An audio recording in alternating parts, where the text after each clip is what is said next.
Ashama akka mul'atan oduun har'aaf qabnu kunooti. Walga'iin ministeerota dhimma alaa biyyoottan Afrikaa marsaan 39ffaan dhimmoottan marii irratti taasise keessaa dhimmi baajataa COVID-19 fi fooyya'insi caasaa gamtaa Afrikaa ijoo akka turanii gabaasameera. Karaa biraatiin dhimmi wabii midhaan nyaataa Afrikaa akka ijoo biraa ture kan ibse gabaasni Kennedy Abaatee dhimmi kaaba Itoophiyaa cufaadhaan irratti mari'atamuun isaa dubbiima ministeera dhimma alaa Itoophiyaa Diinaa Muftii waabeffachuudhaan ibseera. Gamtaan Afrikaa bajata isaa gargaarsa biyyoottan biraa irraa eeguun waan birmadummaadhaan wal qabateef Afrikaan of danda'uu akka qabdu hubachiisaniiru.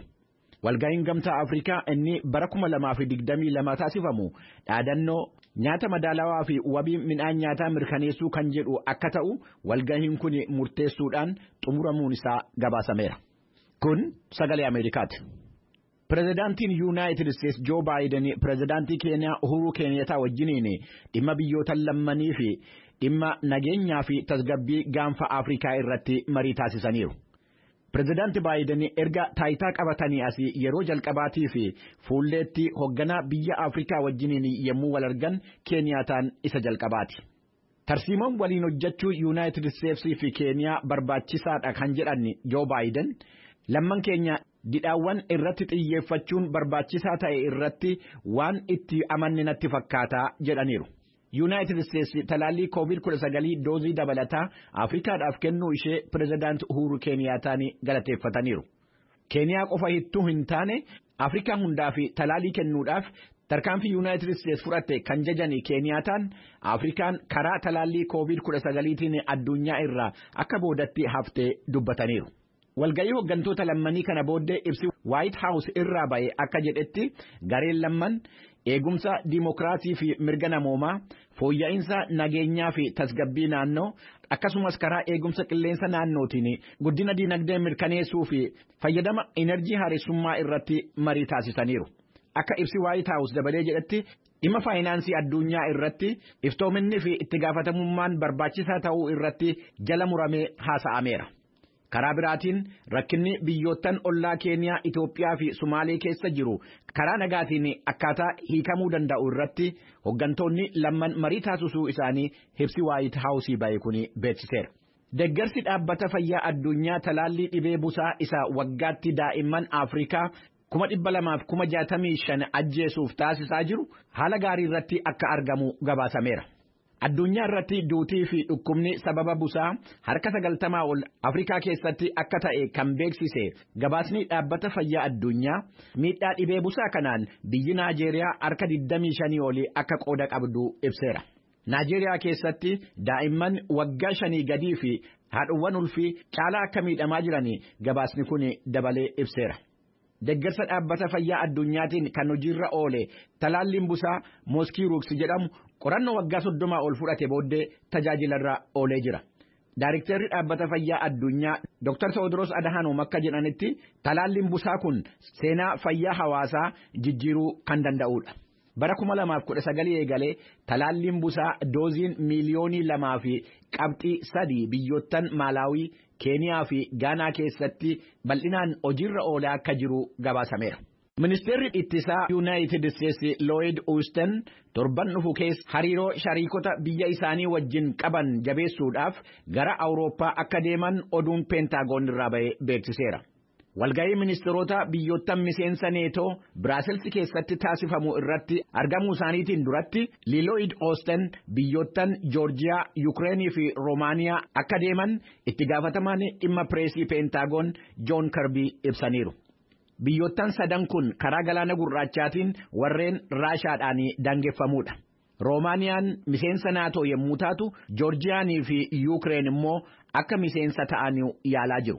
Walga'iin ministeerota ittisaa biyyoottan naatoo waa'ee Raashaa fi Afgaanistaan irratti akka mari'atu gabaasameera. Dhimma kanaan wal qabatee akka xiinxalaan dhimma waraanaa Biraadlii Bowman jedhanitti Peentaagoon xiyyeeffannaa isaa haaraa gara Chaayinaa fi Raashaatti jijjiiruu qaba. Akka xiinxalaan kun jedhanitti yeroo ammaa Chaayinaa fi Raashaan bara 1950 asii hariiroo isaanii caalaatti jabeeffachaa jiru. Jimaata har'aa Afgaanistaan kibbaa magaala Kaandahar keessatti maskiida shaayitotaa irratti boombii dhoo'een namoonni 16 du'anii namoonni 50 madaa'uun isaanii beekameera. Dhoohinsa yemmuu namoonni sagadaa fi kadhannaa jimaataa irra jiran kana raawwatee laalchisee dubbii himaan garee Taalibaan Bilaal Kaarmii akka jedhanitti dhimmicha irratti qorannoon taasifamaa jira. Bilaal Kaarmii haleellaa kana eenyu akka raawwate wanti dubbatan hin jiru. Dhoohinsi boombii guyyaa har'aa raawwatame kun torban darbe guyyaa jimaataa magaala Kunduz keessatti balaa gaheen namoonni 50 ol erga du'anii as kan uumamedha. Balaa torban darbe ga'ee fi gareen Islaamic State jedhamee beekamu itti gaafatamummaa fudhachuunsaa hin yaadatama. Dhaggeeffattoota keenya oduun har'aaf qabnu asumatti raawwata. Qophiilee keenyaaf ani wajjiniin turtii gaarii. Amma gabaasattaa nutti ceenaa inni jalqabaa har'a hiriira waajjira raadiyoo sagalee Ameerikaa duratti geggeeffame kunoo.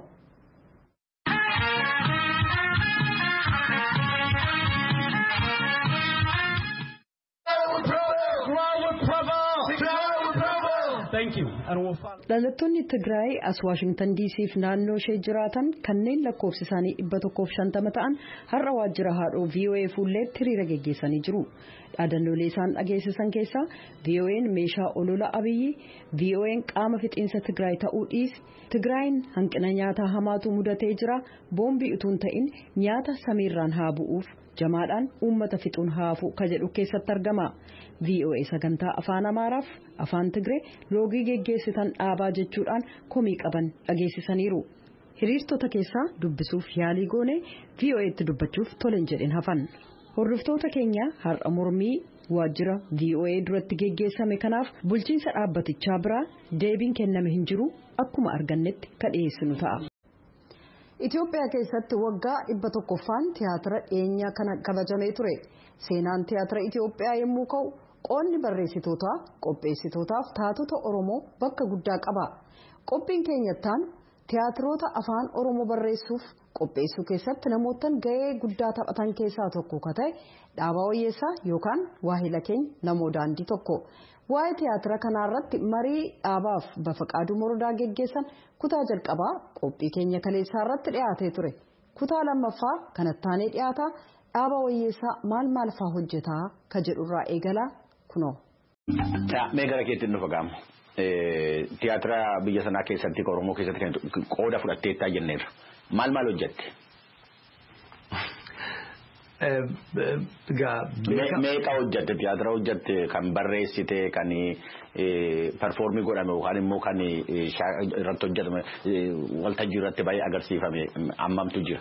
Gama tiyaatiraatiin 6 barreessee 6 keessaa 5 waltajjiitti dhiyaataniiru 4 biyya keessatti 1 biyya alaatti. Isaan biyya keessatti agarsiifaman dukkanaan duubaa bara 1991 mana tiyaatiraa biyyoolessaa yookaan biheraawi tiyaatir ka jedhamu sana keessatti kan inni agarsiifame baname achi booda manneen tiyaatiraa akka Maazagaajaa tiyaatir akka Agar Fikir tiyaatir akka Raas tiyaatir achi booda immoo kutaalee adda addaa keessatti agarsiifamaa ture. Kalammataa jennaan jedha mata dureensaa bara 1900 shaakala kana 5 kiiloo bakka kaampasii sana keessatti graduate studies bakka jedhutti shaakallee achi booda agarsiisuu jalqabne Agar Fikir tiyaatii keessatti kun bara 1992 akka lakkoofsa Awurooppaatti. Innis Agar Fikirii fi Raas tiyaatir bakka akkasitti agarsiifamaa ture galmawwan adda addaa keessatti achi booda immoo imimmaan kan jedhu bara 1993 kan baname innis mana tiyaatiraa biyyaalessaa yookaan naashinaal tiyaatirii keessatti baname agarsiifamaa ture boodas manneen tiyaatiraa adda addaa keessatti agarsiisne afraffaan biyya keessatti ka xumuraa jechuudha fuula dhokate ka jedhu. Kuni xiqqoo akka warra nu experimental theater jennu waan akkasiiti waan akka choral theater waan chorusii qabuuf waan adda addaa qabudha. Sanas akkasuma